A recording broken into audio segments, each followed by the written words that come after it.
Hello everyone, আসসালামু আলাইকুম। আমি সুবর্ণা রহমান, সুবর্ণা রসুনের ঘর থেকে। আমি আজকে আলুর চপ বানাবো। আলুর চপ বানানোর জন্য আলু সিদ্ধ করে নিয়েছি।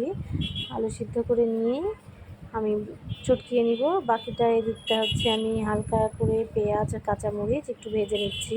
পেঁয়াজের কাঁচা গন্ধটা তাহলে থাকবে না। পেঁয়াজের কাঁচা গন্ধ থাকলে ভালো লাগে না। তারপরে দিয়ে দিচ্ছি আদা, রসুন আর জিরা একটু ব্লেন্ড করে নিয়েছিলাম। ব্লেন্ড করে নিয়ে সেটা দিয়ে দিলাম। এখন আমি একে একে সব মশলা দিয়ে দিব। লবণ দিয়ে দিচ্ছি, তারপরে দিব হলুদ, এখন দিয়ে দিব সামান্য মরিচের গুঁড়া, সামান্য করে, আর হলুদের গুঁড়াটাও অল্প পরিমাণে, আর লবণ তো পরিমাণ মতো আপনারা বুঝেই দেবেন।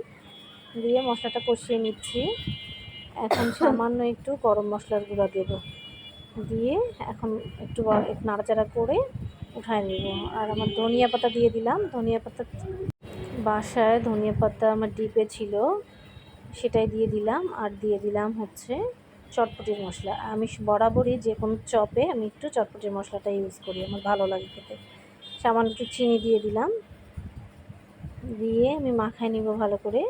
এদিকটা আমি ডিমের সাদা অংশটা নিয়ে নিচ্ছি, ওটাতে দিয়ে দিলাম সামান্য একটু তেল, সরিষার তেল, আর দিলাম একটু লবণ। দিয়ে এখন আমি এটাতে গড়িয়ে ভেজে নিব চপগুলো। উঠায় নিলাম। এই তো হয়ে গেল আমার এই আলুর চপ। সবাই খুবই পছন্দ করে, আপনারাও ট্রাই করবেন, ভালো লাগবে। আল্লাহ হাফেজ।